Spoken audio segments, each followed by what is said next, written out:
pictures. Images that mean everything. Memories to last a lifetime. From underachievers to believers. This is Didcot Town Football Club, daring to dream.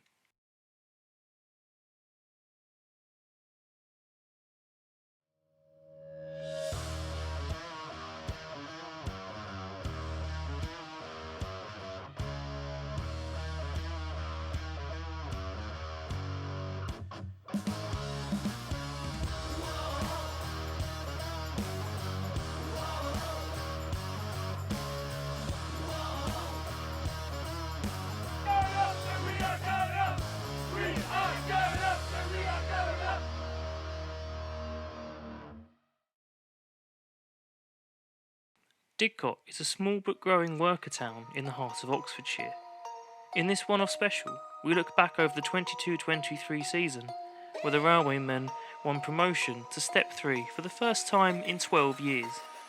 We hear from loyal supporters and get a look behind the scenes. First up, one of the club's key men over the years, Sam Barder, who hit 200 appearances. I've been here since, I think, 2016, when I had a season away at Thatcham and come back, but we've got a great group of lads here. Management staff are unreal to play for. That's what we're here for, really. We've got a great group, and you turn up Tuesday, Thursday for training.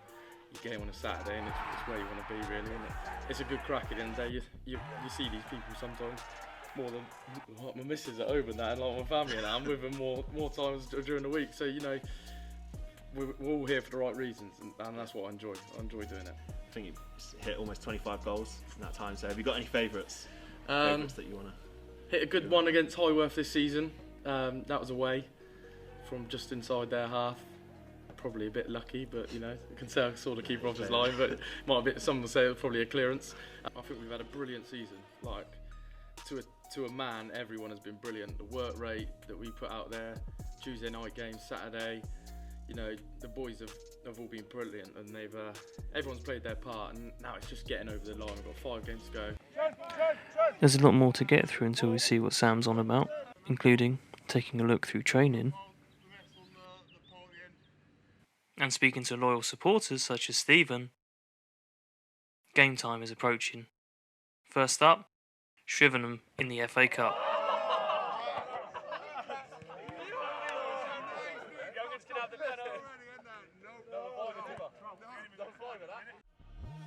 First up was Shrivenham in the FA Cup back in August. Sam Barder hit the opening goal. But it wasn't to be all plain sailing. The lower ranked visitors won a penalty with 5 minutes remaining, dispatching it past Lee Bedwell to earn a replay, which Didcot won 4-3 after extra time. On to league duty, a trip to Hertford Town where Diddy lost 5-0 a year ago. No chance of a repeat here, with Connor Barrett opening the scoring. An own goal doubled the lead before a valiant comeback by the hosts, yet Didcot's insistence on going forward earned a penalty.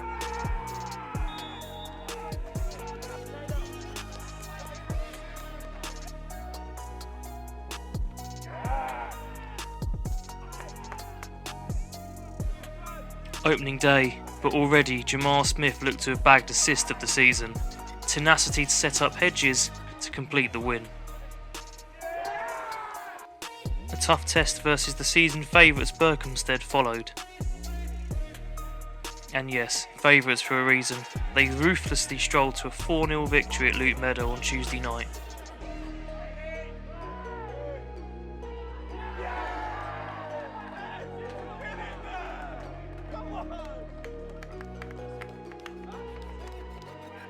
Back on a high though, and August ended with a thrashing of Highworth Town. Adam Leroyd opened the scoring before another chance to see that Sam Barder worldie one more time.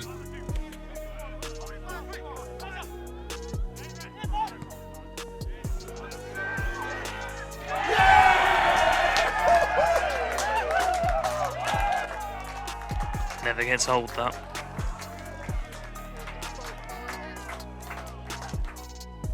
Ollie Nadin tapped home from a Connor Barrett free kick for a third. He'd shortly leave the club to rejoin Milton United.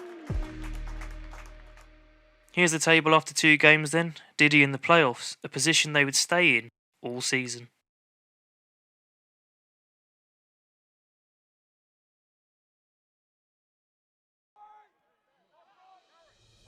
September started with another FA Cup replay, this time a Tuesday night down in Devon to face Step 3 newcomers Plymouth Parkway. The hosts took the lead just after half time, but in typical Diddy fashion, 2-1 down with 5 to go, Taylor Bedwell slammed home to force extra time.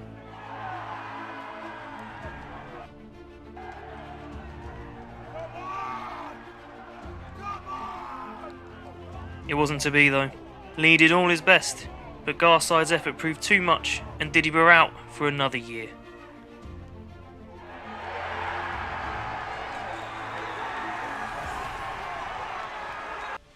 Staying with the Cups, and funnily enough Devon, it was all eyes on Tavistock in the FA Trophy.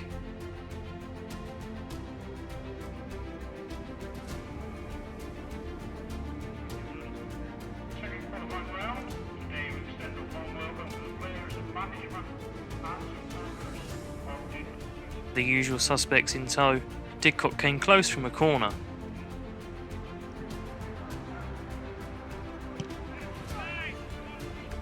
Before the hosts went in front.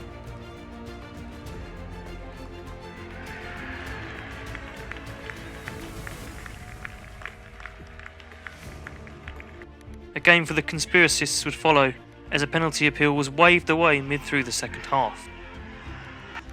I'm not sure how.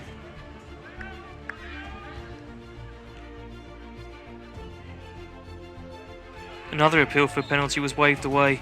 Well, a free kick given I guess, this time a trip on Ollie Nadin.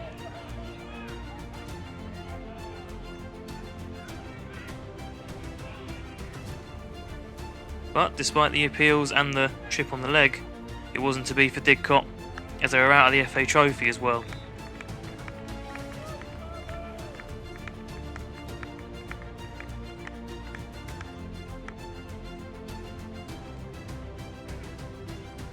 Back to the league, and only hindsight could have seen this as a dress rehearsal. Where the visitors, looking to go one better than last season, they sure showed their intentions here. The much travelled Renee Howe bundled in the opener, before Ware added another 2 after half time.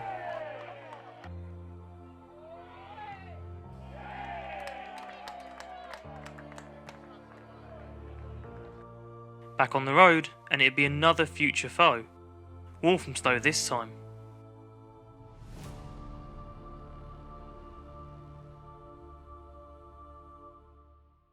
And despite shooting a few chances towards the goal, it was the host that would get the better of Diddy. A fine finish into the far corner, it was a 1-0 defeat on the road again.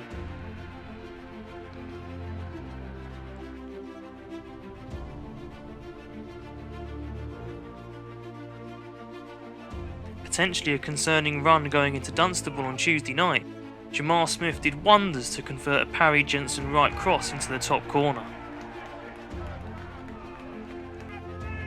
An unlucky own goal, however, got the visitors level.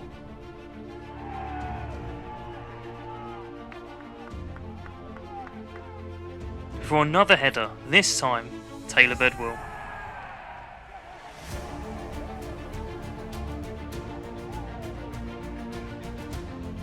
No end to the drama, as Bedders had no chance with this looping effort.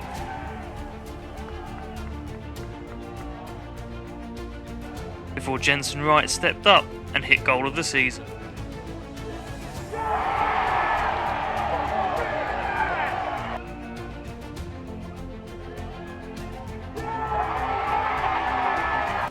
October coming to a close, what better way to win late on with a great solo goal from Josh Hedges.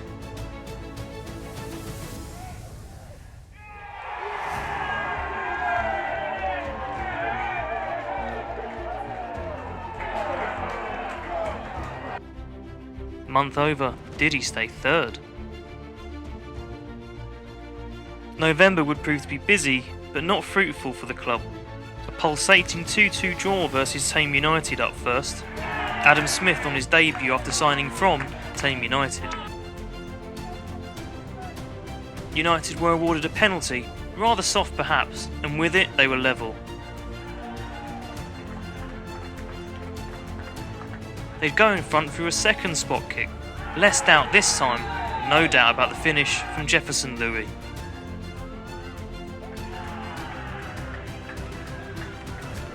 After going close with an effort off the line, it was up to Jensen to be in the right place at the right time once more.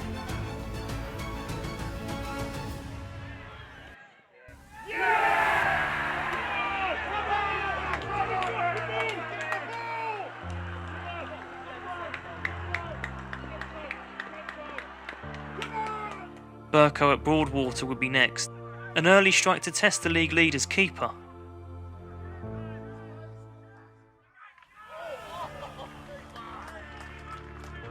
But before the half hour, Ryan Blake poked home at the second attempt.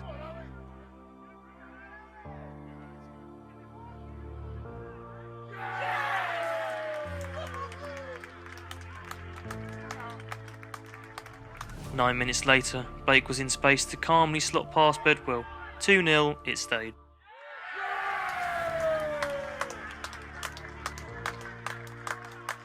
With a chance to perhaps revive some confidence, bottom side Barton Rovers played host next, but sleepy defending saw Diddy go behind and lose 3 vital points once more.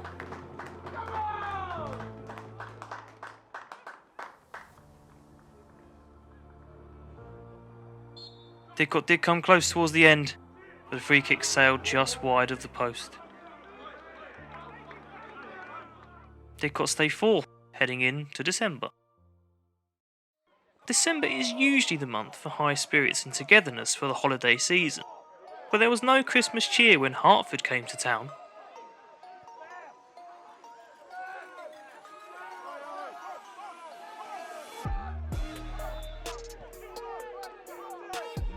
Down to 10 after 30 minutes, the visitors would go in front just before the hour.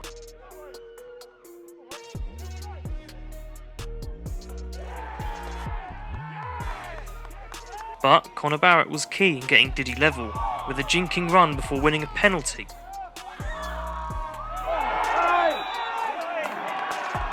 Barrett eventually dispatched the pen before setting up Hedges for the winner.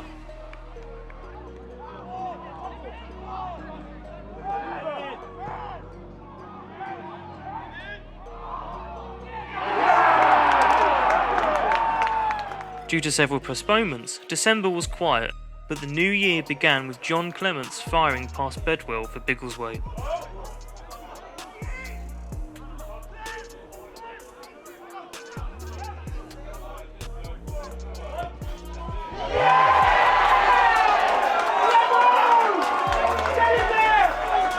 The the Railwaymen once again came back late on.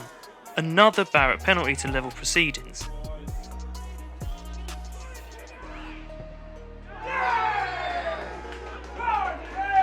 Not to be done there, a late brace for the substitute got Didcot dreaming. Playoffs were in sight.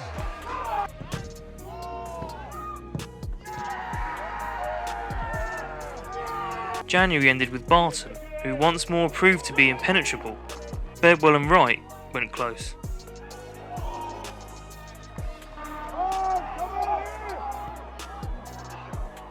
Didcot stay 4th with Welwyn Garden City up next, and the citizens would take the spoils, going Route 1 with a nice finish from a knockdown, taking all 3 points back to Hearns Lane. Despite a couple draws, there wasn't much else to really talk about in February, but it was a trip to Dunstable up next. Looking to make it 4 straight wins against the Bedfordshire outfit, Dunstable came close early doors, before Seth Humphrey scored his first chipped finish of the season, and it proved to be enough.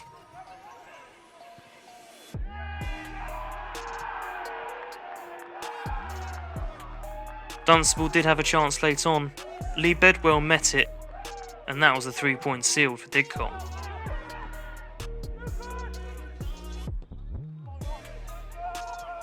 Up next was Welwyn Garden City away, and I spoke to the gaffer to preview it. Welwyn Garden City up next.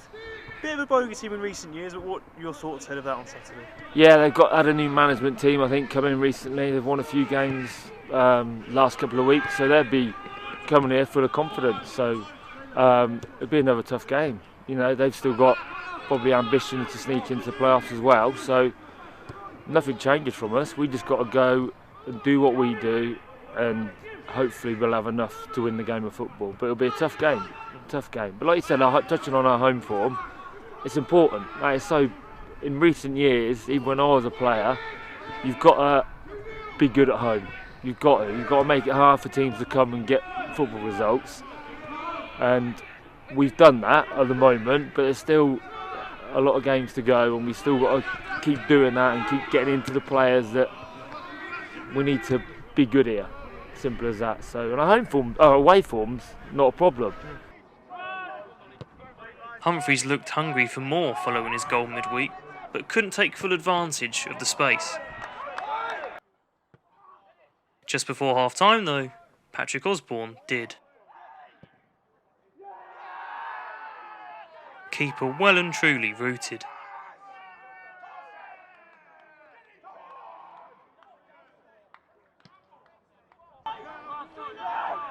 Carrying on the momentum, Osborne went close once more, testing the goalkeeper before Jensen Wright did the same.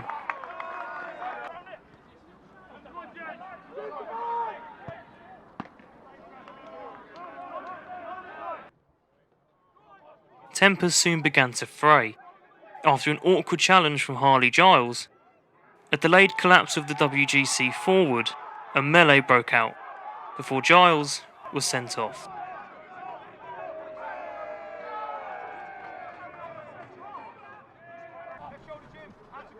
Minutes later, Cyrus Babby made the man advantage count.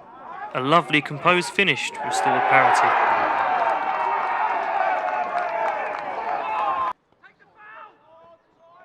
A late tackle on Wright was only punished with a free kick. And from the set piece, Taylor Bedwell thought he'd won it, but for the offside flag to spoil the celebrations. The drama was not over though. Osborne himself was shown a red card late on.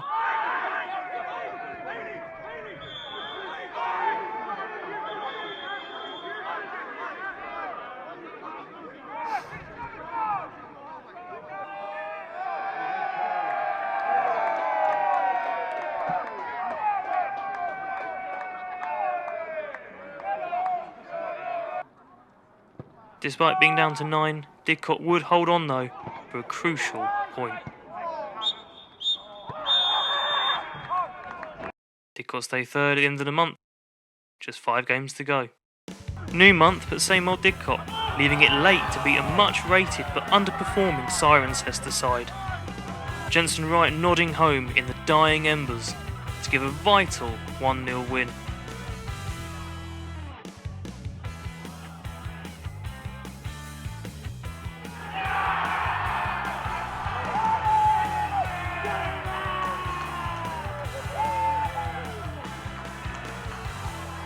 In the midweek, I caught up with JMO ahead of a meeting with second place Biggleswade FC. Jamie, good evening. Hi, James. Big game coming up on Saturday, second versus third. We go to Biggleswade. What's your thoughts approaching that game? Tough one. Yeah, tough one. As we all know, they're a good team. You know, they're a very good team. I like the way they play. I like the management team. They're very similar to us, I think, in a way.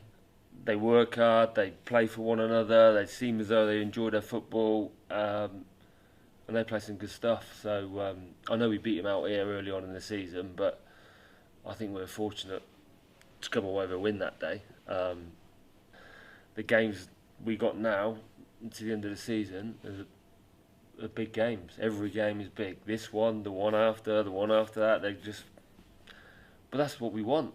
I don't want to be third from bottom or fourth from bottom, worrying about relegation, and I want to be up top where we are and we're fighting and we've got something to play for. So we just go there and, you know, we prepared well this week. The boys trained Tuesday, training again tonight. So hopefully we'll have a full squad available, and whoever gets the shirt They've got to work hard and keep it.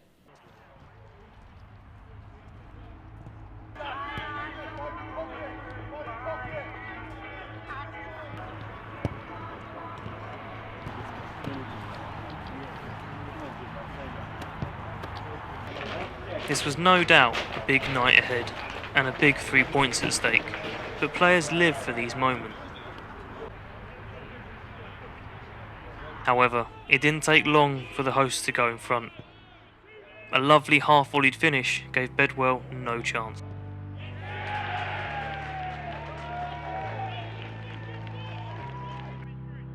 Didcot made their chances, Seth Humphreys going close first of all,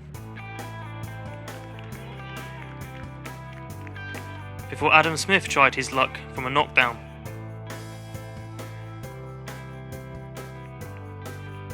With the visitors looking lively, Josh Hedges in particular, there was a chance that it wasn't over.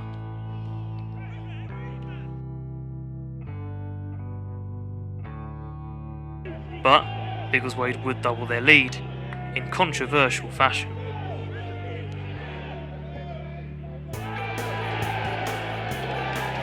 Everybody else seemed to stop, much to the bench's annoyance.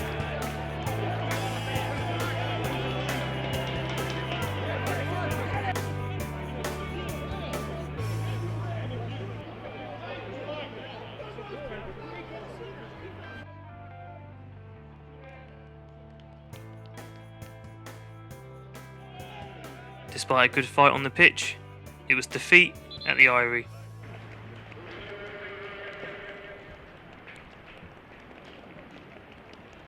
Final away game of the season arrived. Win and the playoffs were confirmed. Going behind made that task harder.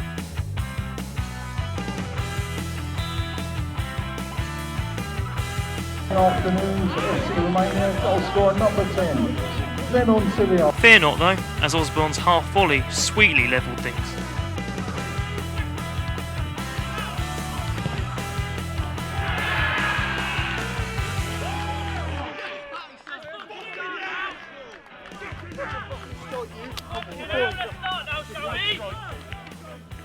Skipper Adam Leroyd scrambled home to put Didcot in front.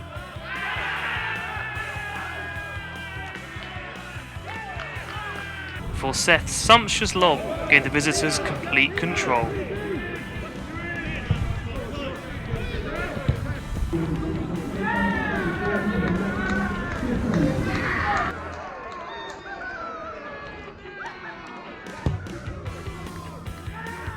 A rash challenge out of frustration saw Romania down to 10.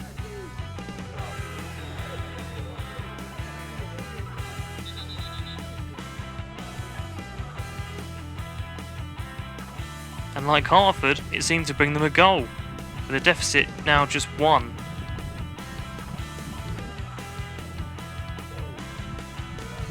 Yet, like much of this season, Barrett would have the last laugh, making the keeper create space before a fine finish.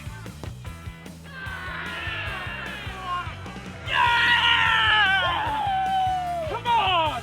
4-2 away from home just isn't enough for this team. Osborne's hunger earned yet another penalty. You know the rest. Playoffs confirmed.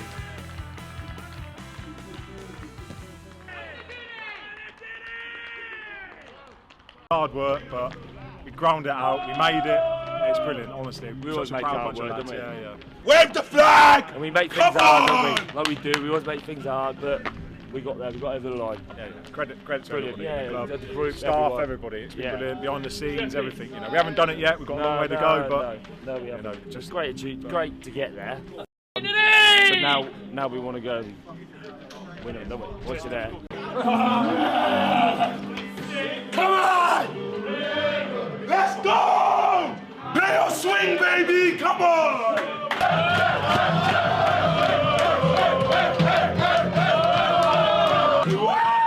Oh yeah! We've done it! We've done it!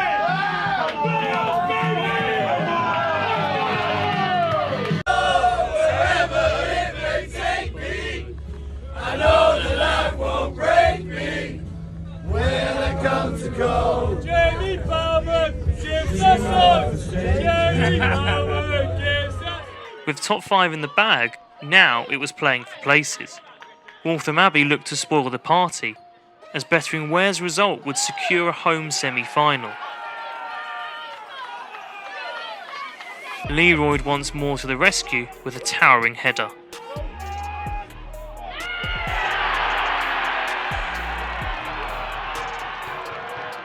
And no, this isn't a replay. Cameron McNeil this time, nodding in to complete the turnaround.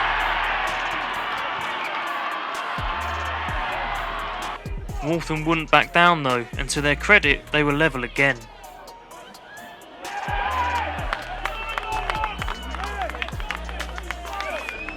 But sit back and enjoy Sethi's winner.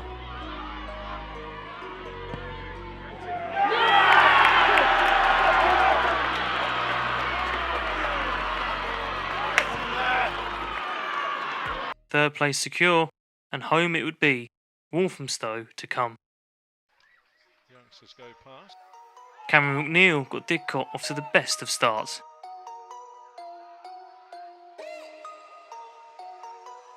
Beating the offside trap to fire home from close range.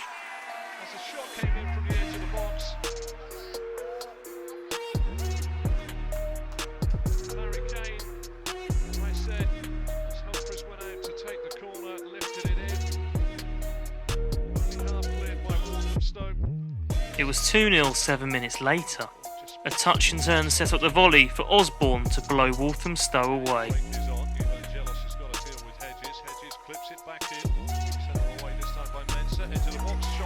What a goal that is! What a goal that is! An absolute screamer this time. Patrick Osborne has made it 2-0. And Didcot find themselves in a very, very nice position. The anxiety would increase with 20 to play, as the visitors won a penalty. Despite the protests, a rattled crossbar, Walthamstow smashed in the rebound.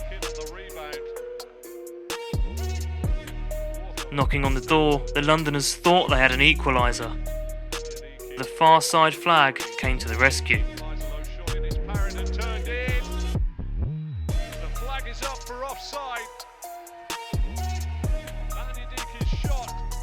In typical Didcot fashion, they'd leave it late to relieve the pressure. Adam Smith swept home after another quick feat of Jensen Wright.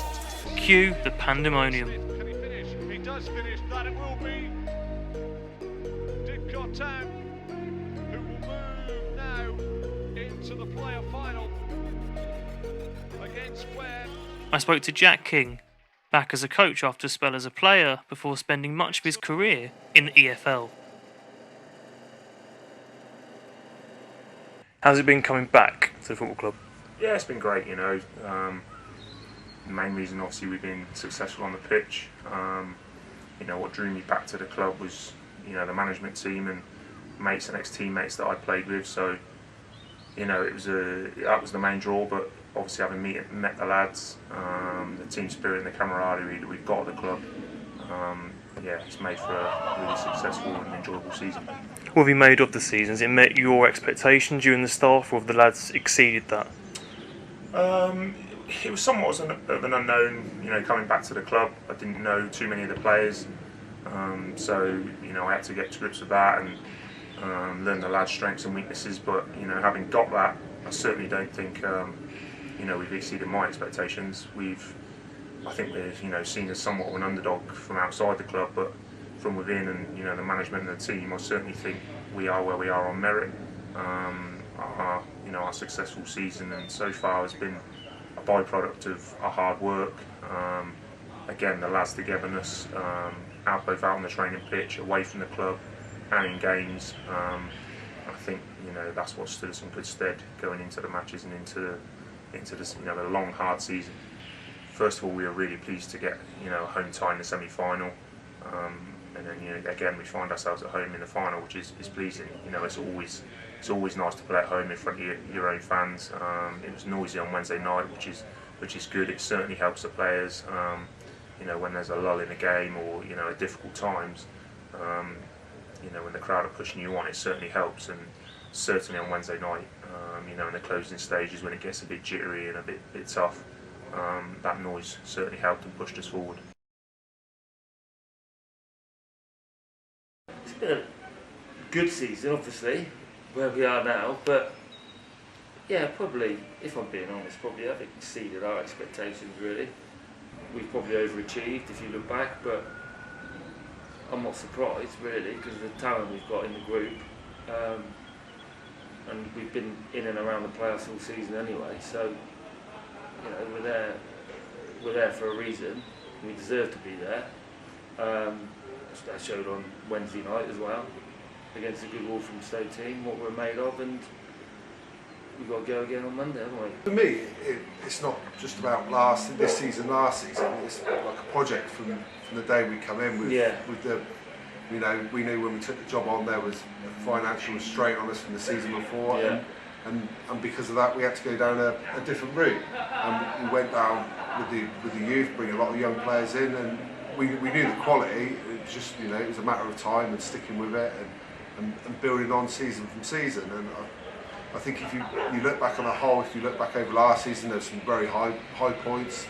You know, there were some low points, but we've learned from it. And you can see from this season, and even if you look back the season before the COVID one, you know, if we look back now, we were when COVID struck and the season got, we were bottom of the league with a young team. With the young team, but with that you learn so much, and the boys, you know, not just the young lads, the older lads that have been with us. Like Lee's been with it for 4 years. Yeah. Bard's has been 3 years. I think Bard's been with us now, and even with him. Like you were saying about the youngsters, like Josh, Taylor, Connor Barrett, Harley, Jam, Adam Smith, that's helped them develop, isn't it? These last. It goes back, like I said, we talk about it a lot. The St Neots game where we got, you know, it's probably one of our lowest days in football. Yeah. You know, we had a lot of soul searching after that game. We got done 8-0 away from home. Yeah. But looking on it builds the character. You know, the likes of Taylor played that day, and Seth, I think. Greener. You know, there's a lot of the squad that played that day that we, you know, and we were probably lucky to get away with 8. Yeah. Lee was probably our man of the match, so we could have been absolutely hammered. But they learned the experience of being 17, 18-year-old playing men's football. Yeah. They're now 19, 20, and they're coming up to playing 100 games for the club already. You can't buy that experience. So it's down to the day. Anything can happen on the day. But the lads are well prepared. Everyone's ready to go. So it's a case of what happens. What will be, and hopefully, hopefully, at the 90 minutes or 120 minutes, we'll be victorious and we'll be able to go and celebrate.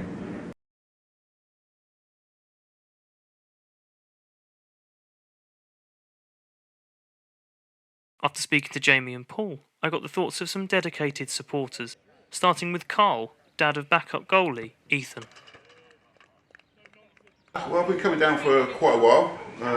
Obviously, I've been living in Didcot for quite a few years now.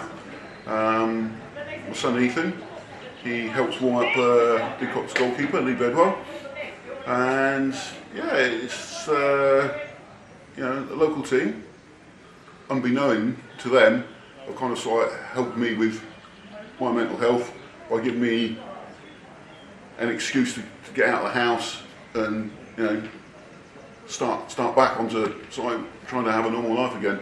So yeah, you know, I haven't sort of told them, but I think Ethan might have made them aware of it. But yeah, it's, you know, they're a great bunch of lads. Win, lose or draw, they will come over, have a chat with you. We've got a playoff final today. I mean, how big a game is it for the town and the football club? It's massive. It's massive. It's not going to come around all that often. You know, like the FA bars. You know, this club needs supporting. So, you know, the more people that can get down here on a Saturdays during the week, you know, it's just going to, you know, make the club really, really big, and that's what they deserve. The day before, I met Stephen Purnell, who goes home and away, rain or shine, and is also on the committee.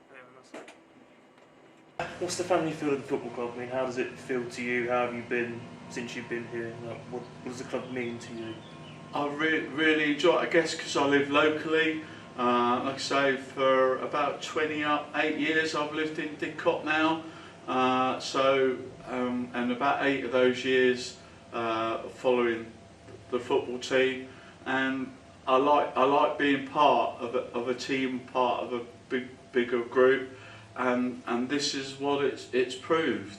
And I've eventually got onto the committee, which gets you more and more involved.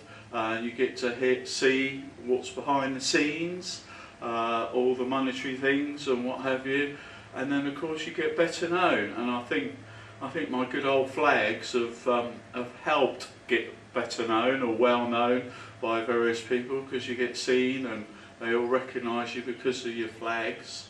So yeah, it means quite a lot. I just feel part of a bigger family. Match day and a chance to get the thoughts of the opposition.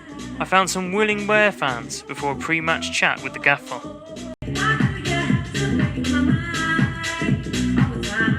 It's just great to be here. We've come on the supporters coach today to follow Ware. Obviously, I support them as well as Hertford Town and Welwyn Garden City, who are also in the same league. But it's great to be here after the disappointment of last season, and obviously seasons before that where COVID interrupted it, and everyone felt that they deserved to go up. But fingers crossed, from our point of view, it's going to be a successful day for us. No, I've been supporting Ware for as long as I know now. When I came to my first Ware game, it was really exciting, and I didn't really watch much, but when I came to the playoff finals last year, it was really exciting for me, but it was a disappointment that we lost, but I really hope we win this season.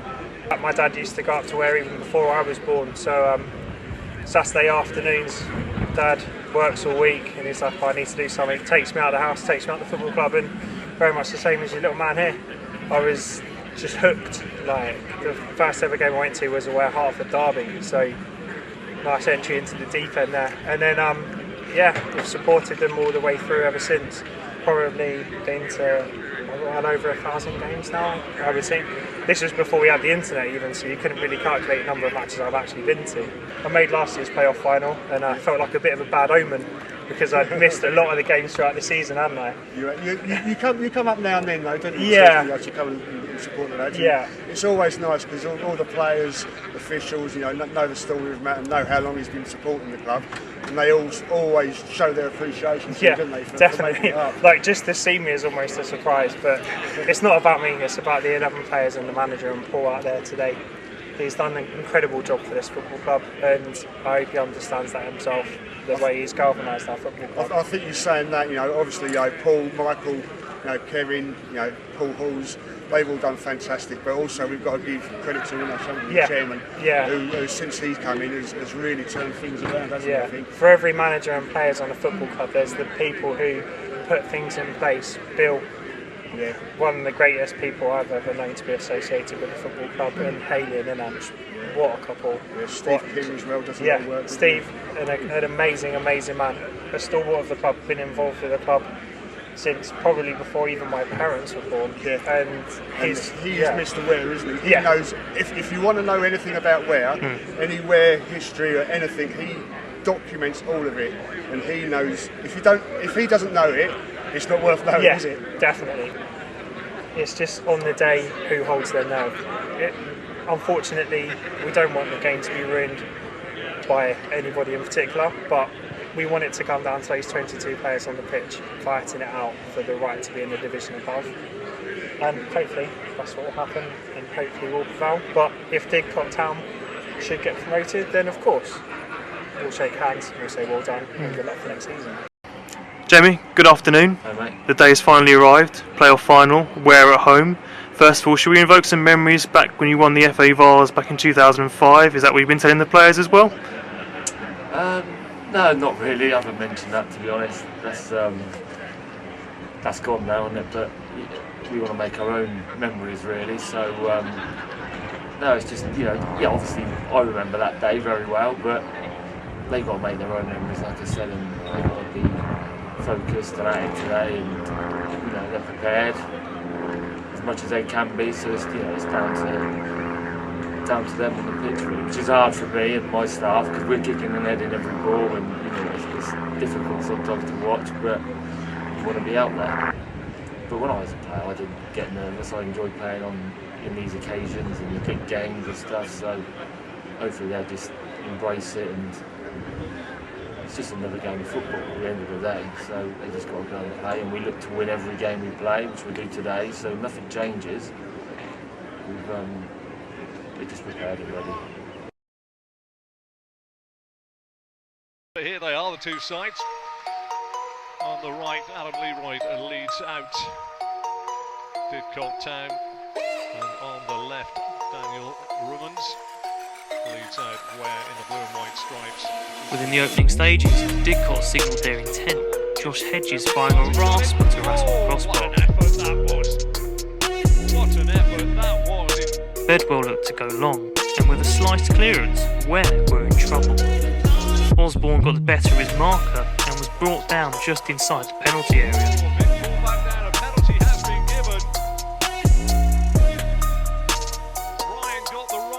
With a raucous crowd facing him, confident Jamal Smith rifled the spot kick into the top corner. Smith, top corner. That is a lovely penalty kick. Burbage to his left, Smith top right, and the first goal of the game comes on 20 minutes. Jamar Smith. Being a goal down, it looked as if Ware had changed their sport to volleyball. Paul Glover caught the Ware skipper with a late challenge. For a little bit of an untidy challenge. I tell you who is down. Lee Rose is down this time after going into something with Humphries. Fine Smith, that's fine Smith. The tackles kept coming, but play carried on. Hedges with perhaps too much time to kill the game. As Burbage met his effort to find the corner. Good save by Burbage's right foot again. Well, the angle I was at, and with the camera, it looks as though Hedges maybe had gone early. Determined to find a second, Hedges was involved again. This time he was just short of getting on the end of an inviting cross. Chance again, Osborne now, breaking forward. Presence of mind to run while Smith was onside. Plays it across the face, real chance! Oh! And coming in round the back, Hedges almost made it two.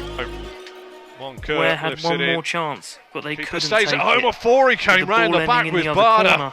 The result was confirmed. 52-12 is where we get to, and the Didcot whistle goes. was step Didcot Town three. of one, courtesy of that penalty.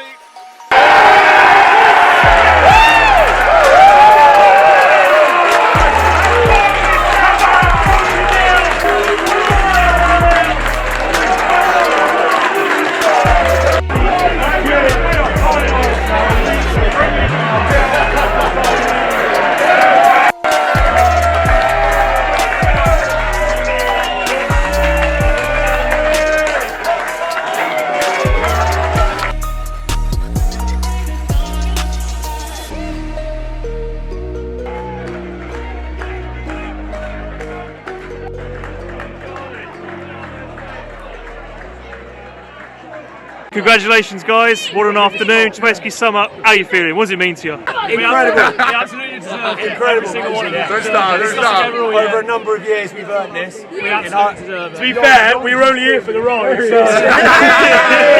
We are going up, so we are going up. We are going up, so we are going up. We are going up, so we are going up. Oh, we said it in the dressing room before. I don't think anyone really had a hope of this happening this year. We wanted to kick on. We knew we had a good side within the club. And, yeah, it's gone to plan and more. Unreal. What scenes, unreal. What a day. It's been class. The boys at the back were outstanding. Ben and Leroy and Lee and two full-backs. I know it's a cliche to say about the dressing room being good. No, about the dressing room being good, but honestly, our dressing room is unbelievable, and that's what gets us through. We ain't got no superstars, we've got no one on big wedge or big ego. We've got people like Hedgie who can't speak. Harley spits every time he speaks. And him trying to do training, you know what I mean? Somehow we just find a way to do it. It's unbelievable. There'll be a few sore heads tomorrow.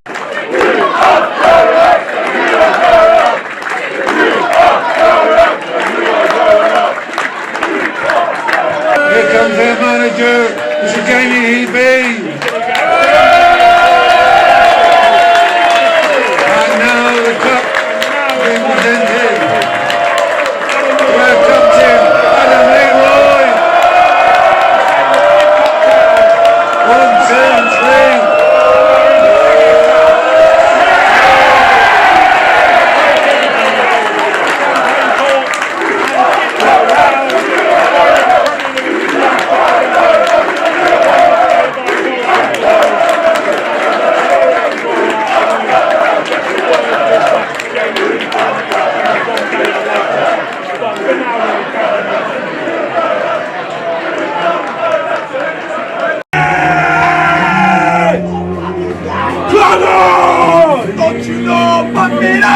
Then it is going on! What fucking year! Come on! I prayed for days like this, and it happened. And I scored. Winners, baby! I scored the winner. I scored the winner in the playoff final. All glory to God always. I can't believe it. Come on! Get in there. We can rule the world!